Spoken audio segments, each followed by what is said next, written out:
Every now and then I get surprised by a social media trend or some trend on the internet when something goes viral. I don't know about you. About a decade ago, one of these popped up. There's been many since, but it's still, to me, one of the most bizarre things that popped up. And it was called dog shaming. Anybody remember this? Anybody remember seeing this online? Apparently, by the way, it's still a thing. You can actually get a calendar if you would like to. Dogshaming.com. I am not getting money for the advertising, but this thing went viral, and it's amazing because if you're unfamiliar, you catch your dog doing something, behaving badly, and you create a witty sign and you shame them. Like your beloved pet, you shame them before the world. And I just thought this was strange. I don't know is anybody curious for a few examples? We're doing it anyway. Okay, so here's the first one. Like, here's an example. I took 4 sticks of butter from a grocery bag, ate 2, smeared the 3rd on the couch. Mom's still searching for the 4th. Here's another one. This is a personal favorite. 0 days since I decided to hunt for bacon in the wall. First of all, look at the amount of slobber there. Second, why are they looking for bacon in the wall? I think they have a rodent problem. Anyway, so here's actually probably the best one. I pooped in the AC vent. Now the entire house smells. So you get the idea, and I'm like, oh, and you love your dog? I mean, look at the puppy's eyes. I mean, we had a collective awe there. That was a beautiful moment. And just after being critical of this, by the way, I realized, like, I don't do this with my dog because I don't have a dog. I do this with my children. In fact, right after thinking about this, I pulled up my social media, and one of the most recent pictures was this one right here. And I captioned it, "Figuring out potty training on my own." What is not pictured here is the older sibling who did not flush before this happened.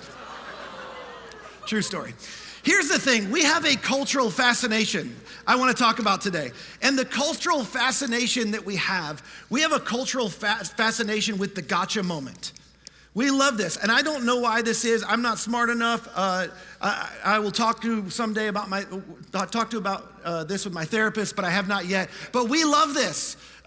We love to leverage the gotcha moment for entertainment in our world and for news and for clicks. And this fascination has fueled shows like Dateline and FBI Most Wanted, TMZ, reality TV, and now with social media. I mean, every opportunity to spill the tea or catch people behaving badly shows up on TikTok and Instagram and X. In fact, just real quick, and I want everybody at all of our locations, anybody who's watching this, if you're around other people, I want you to raise your hand if you saw this story right here.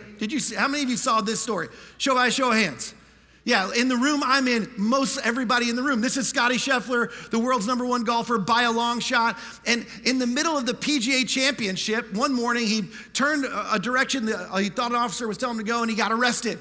And he's sitting in jail. He's stretching in jail, hoping to get out to make it to his tee time.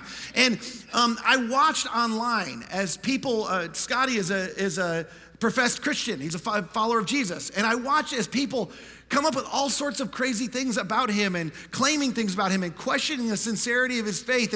And for like a short period of time, we just were fascinated with this guy that got caught seemingly doing something wrong. How many of you also heard this week that the charges were dropped? And there was an investigation into mistreatment, and Scottie's decided not to press charges because he doesn't want to charge the people of Louisville. See, those things don't make the headlines because it's not the gotcha moment. We like the gotcha moment, and then we move on to the next one because that's what makes news. The problem is that doesn't really help our world in any way. In this series, we're talking about what our world needs now, and we've been unpacking Christ-like behavior that, truthfully, as Christians, as the church, we're not always exhibiting in an incredible way. We're sort of guilty of not showing what the Apostle Paul called the fruit of the Spirit. That there's these Christ-like traits that are actually things that are produced in us. They're produced through us, and they're called the fruit of the Spirit. And we've been through a whole list of these. If you're just starting with us or just jumping in with us, we're near the end of the list, but we've talked about love and joy and peace and patience and kindness and goodness. The next one up on the list is gentleness, which is funny because I played golf with a friend today, and he asked me what I was preaching on this week, and I told him gentleness, and he goes, "Of all the things I think of when I think of you preaching, I don't think of gentleness." So I was like, thank you for that vote of confidence, but I'm preaching on gentleness today. But before we get to that, a few weeks ago, I actually drew the assignment of kindness. And we talked in that message, if you weren't here, we talked in that message about a moment when somebody was caught, a gotcha moment. And if you were here for that, today is going to feel a little bit like part B of that message because these two words are very closely related. In fact, one of our translations translates this word gentleness. They're two different Greek words, but they have similar meanings. But they're enough dissimilar that we're going to pull them apart a little bit, and one's going to feel like part A and part B. If you weren't with us a few weeks ago, we talked about kindness. We talked about the fact that Jesus was in this moment when this woman was caught in adultery.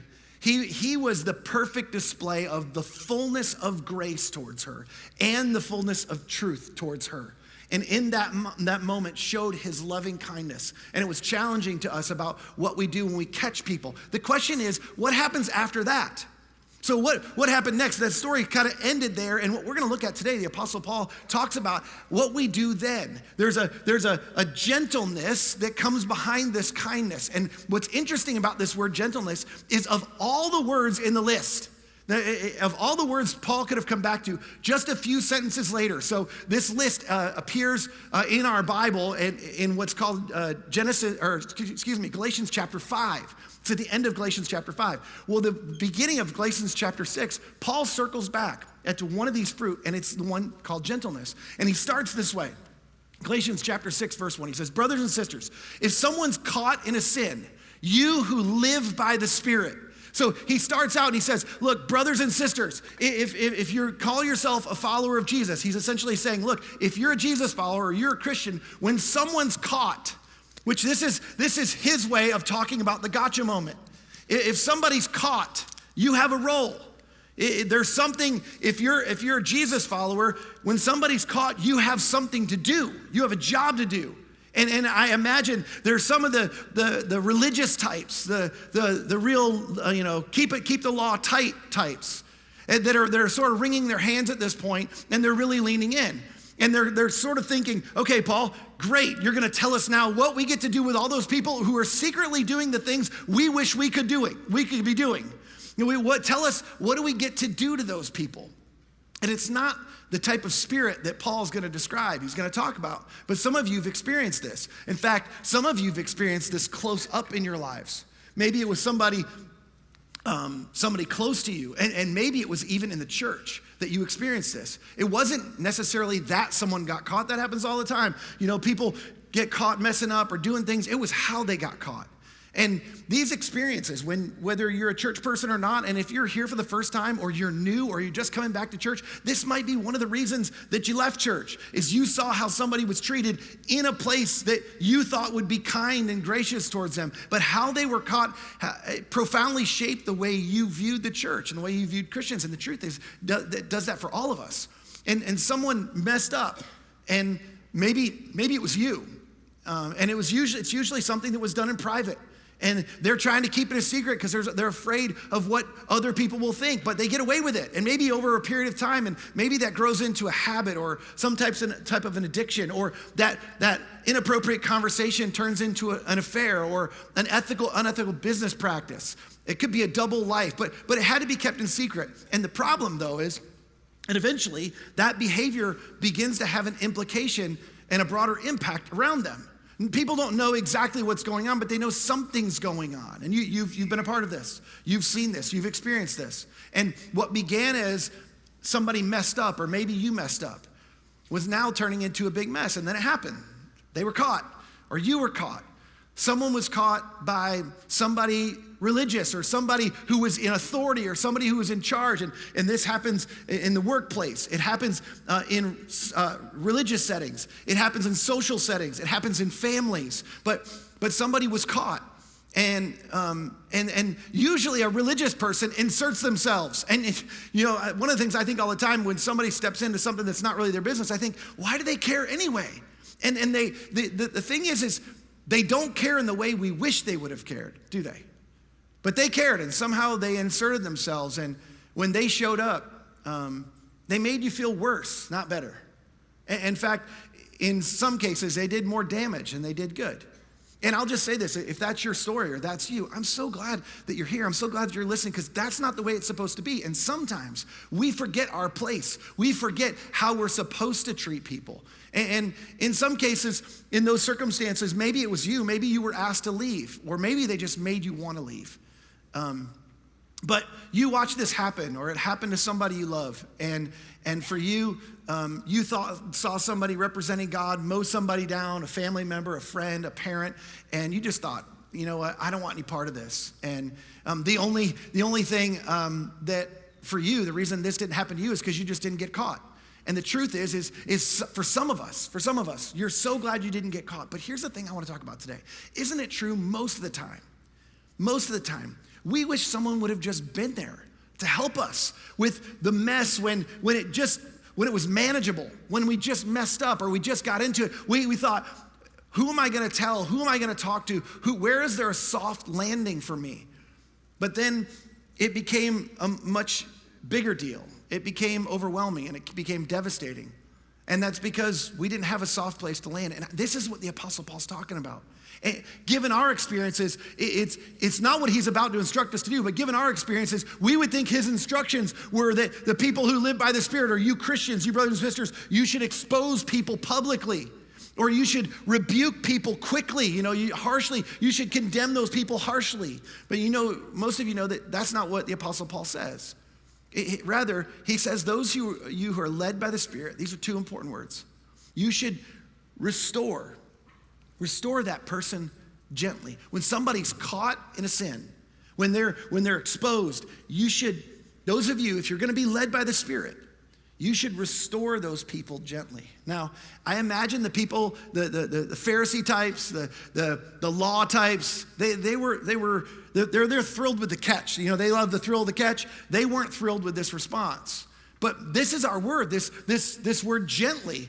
This is how this plays out, and it modifies the word restore. And basically the Apostle Paul, what he's saying is, listen, if those of you who are Christians, you're to be in the restoration business. That's what we're supposed to do. We're supposed to be in the restoration business. If you're going to call yourself a Christian, when somebody's caught, there's something for you to do, and you're to show up, and your goal is to be restoration.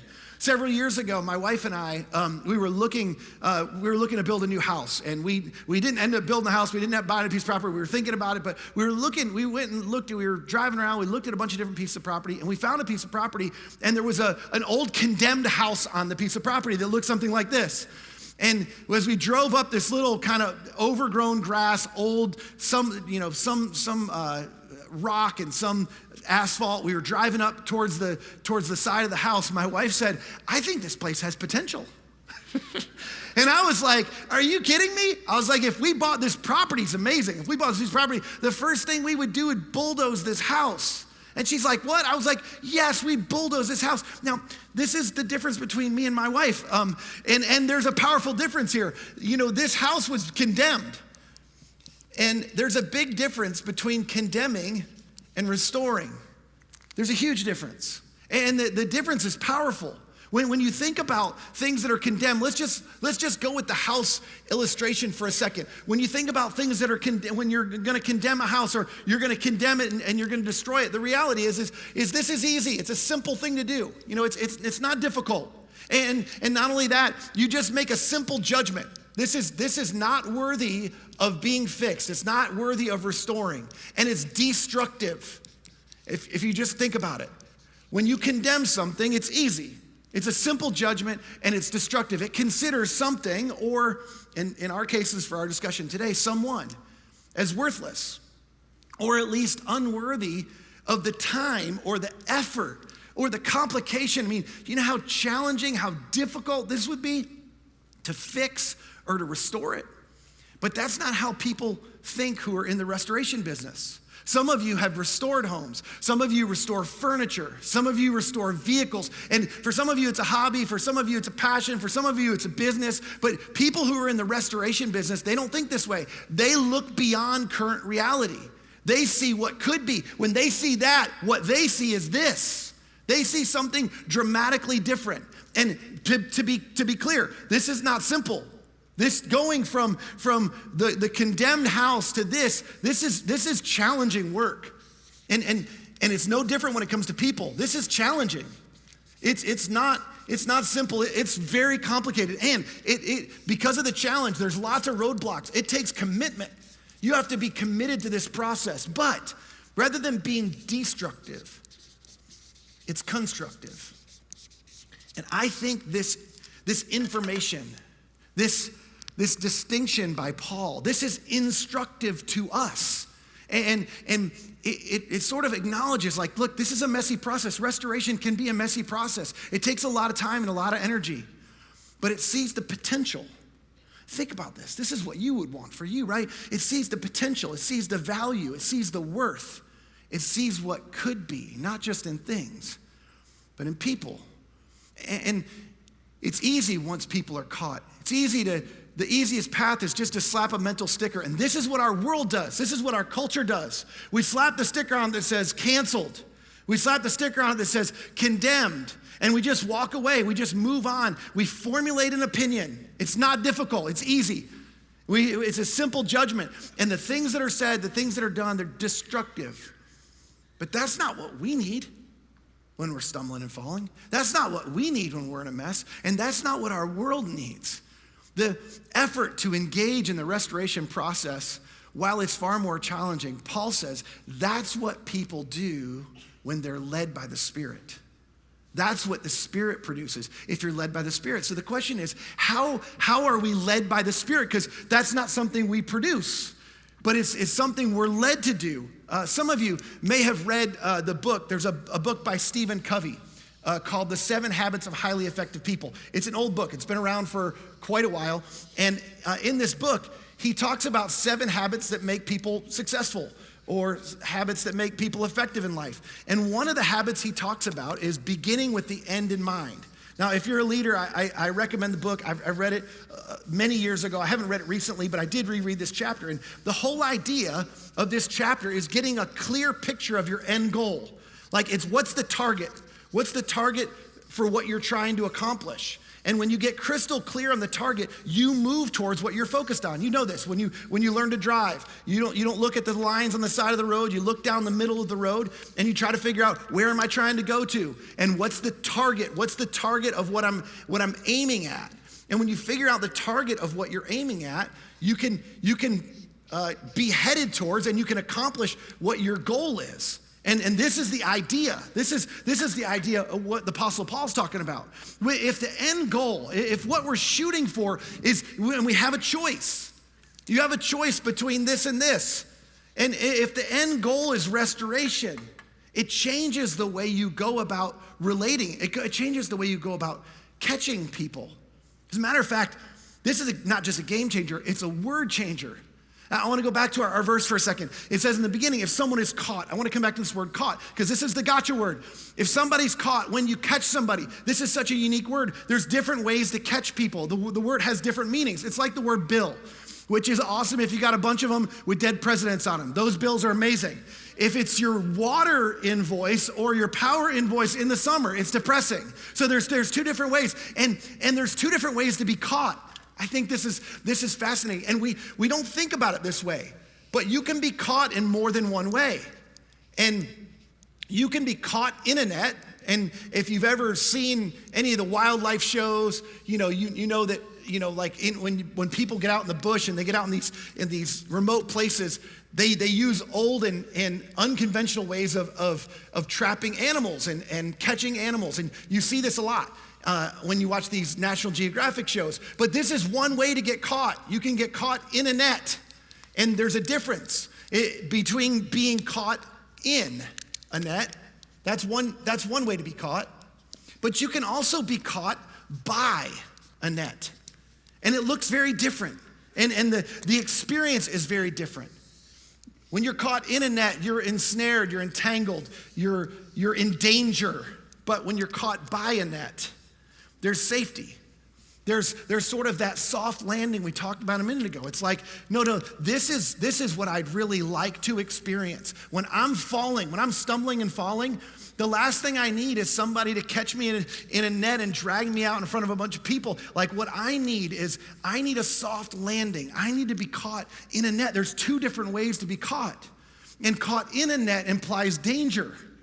And I don't know about you, but the last place I'm moving towards, when I'm stumbling and falling and I've messed up, I'm not moving towards places of danger. I'm looking for places of safety, and being caught by a net implies a safety. But what's interesting about both of these things, and this will sound funny, but both of these imply strength.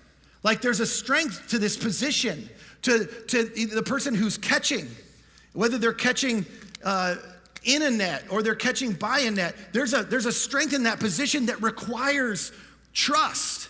And oftentimes when we trust people and we find out that they're not safe people, the reality is we move away from those environments. We move away from those groups of people. What's funny though is we don't associate gentleness with strength. Remember, the Apostle Paul says restore people gently, but I want you to think about this for a second. In the same way we confuse kindness and niceness, people also confuse gentleness with weakness. Gentleness necessitates strength. Gentleness isn't weak. Gentleness doesn't exist without strength. A lack of strength is weakness, but you have to have strength to exhibit gentleness. Several years ago, my son, who's now 17, and my oldest son, and I have two little boys that are now 8 and 10, but several years ago, when they were littler, we used to all wrestle. We had this big room in our house, it's a carpeted room, and we'd wrestle, and the boys, the little boys, they really loved wrestling, and I'd throw them around, and, of course, always trying to be careful that I don't, but they like to play rough, and, they attack me, and I'd throw them around, and, but try to be careful they're not banging heads, and because they're attacking me at one time, and then my older son would come in, he'd get on the action. I was a little rougher with him, but all the time trying to be gentle. Well, one day I walk in the room and my oldest is throwing them around and they've got rug burns and bumps on their heads. And I'm like, hold on. You have to be gentle. And he's like, you throw them around? I'm like, yeah, but I'm making sure they don't slam their head on the tile. Like, I'm being gentle. You got to be more gentle. Now think about this. Think. If he wasn't stronger, if he wasn't in a position of strength, I wouldn't have to coach him to be gentle. This is the same thing that's true when we catch someone. When you catch someone, regardless of how you catch them, you're in a position of strength. That information, when you're there, that moment, that gotcha moment, is a position of strength. The question is this: how should you leverage that position of strength? If you're in a position of strength, how should you leverage it? Now, this is one of the things I love about the brilliance of the scriptures. If you don't read your Bible, you should. We're just unpacking one verse today, which you could say, well, it's not even a sermon, but we're going deep on one verse, just one verse. The next phrase is so revealing, so helpful, so insightful, so instructive, not on the surface, but if you're thoughtful about it. The very next verse, after he says, those who are led by the Spirit, restore people gently, this is what he says: but watch yourselves. You got to watch out. Or you also might be tempted. Now, for a long time, I used to read this verse and I would think, well, I need to be careful because if I'm going to wade into those waters and try and help somebody, I might get sucked into the same sin, which is one way to read that. But maybe a more thoughtful way, a more sober way to look at this is to say, hey, you need to watch yourself because you also could be tempted. Another way to say that is, this could just as easily be you. You're the catcher right now, but at some point you're going to get caught. How are you going to leverage your position of strength when you catch someone? Another way to ask that is, well, how would you want to be caught when someone catches you? Because it could be you, and it might be you, and at some time it probably will be you. And come on, this is what we all need. We need to be caught in the right way. We need to be caught. But we need to be caught in the right way. And what do you hope that gotcha moment looks like in your life? What would you hope they would be like? Like, gotcha, I gotcha. Everybody, you see this guy, got him. You see what he did? Or would you want somebody to go, hey, I gotcha. We're gonna get through this together. I'm gonna walk with you. I'm gonna carry this burden with you. See, this is so countercultural. This is not what we do. It is unnatural in our culture. But this is how you practice gentleness. And again, it's not something you do. It's something that's produced in you. And I think this verse is so insightful because this verse causes us to ask the question, what if it was me? What if it were me? I mean, or when it was me, what did I wish somebody had done for me? Or at some point when it is me, what do I hope somebody does for me? How do I hope somebody catches me? And to Paul's earlier point, what's my goal? I mean, what's your goal really? I mean, is the bullseye and the target really restoration? Or is it condemnation? Is it pushing somebody else down, putting the focus on somebody else so nobody will look at you so you won't get caught? Or is the goal really, when you think about it, to go, gosh, my goal is to be restoration. Well, so now what's my next step? What do I do? How do I catch if my goal is restoration? Because that's what the Apostle Paul says, those who are led by the Spirit, that's to be their goal. I had a friend recently reach out to me. I got his permission to share this. He was in the middle of a situation where he was navigating a mess with somebody. And they had made some poor choices and were in a bit of a mess. And he was calling me to find out, like, what did I think we should do? He's calling me as a pastor of the church. And it's so interesting. He's going to share these details that I don't know. And he's going to share some information with me. And I love this because he told his wife he was going to call me. And she sat him down and she said, which I love this. She's like, before you call, you need to get crystal clear about what your goal is.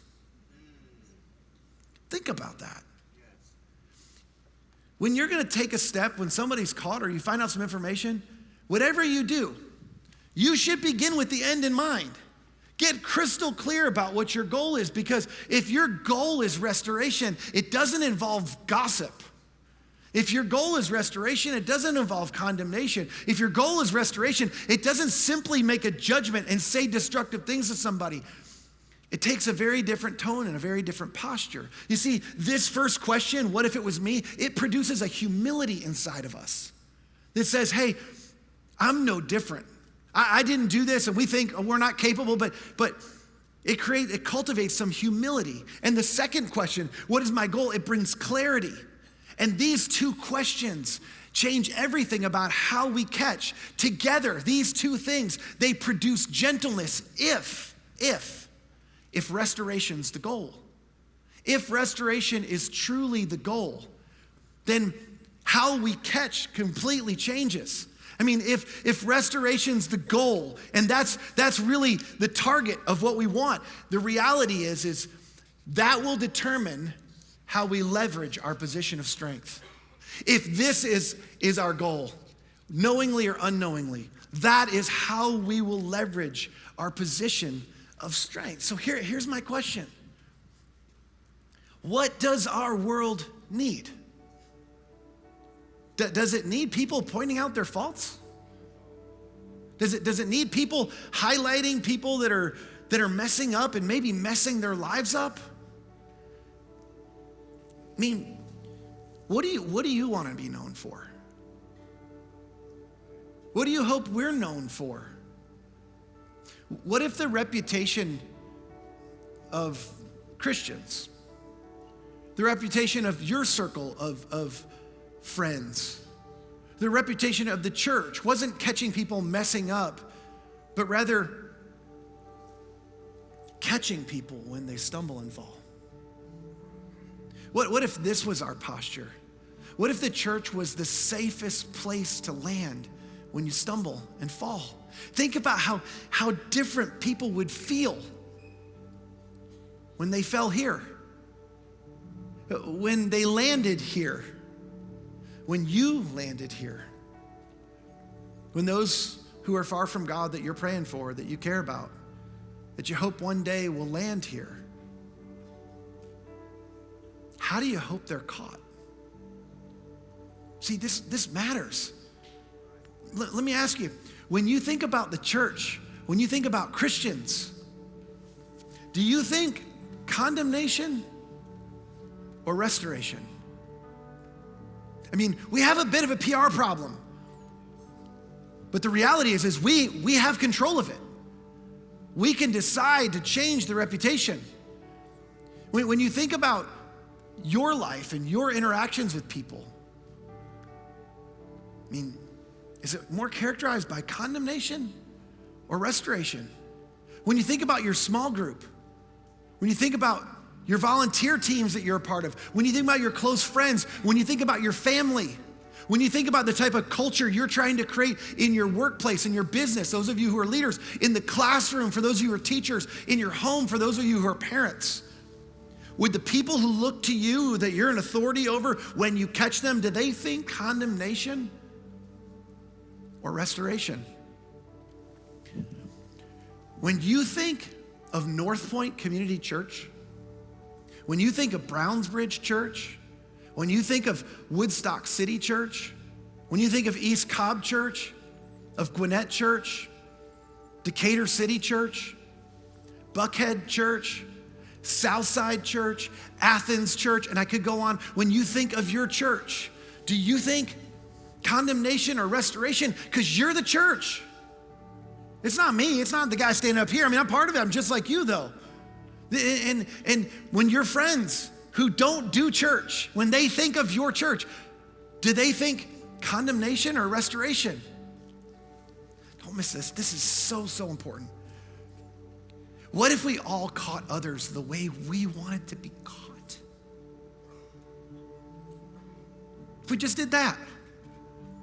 Well, what if rather than the gotcha moments that are pointing out everybody's faults and failures, what if our posture truly was, hey, we got you.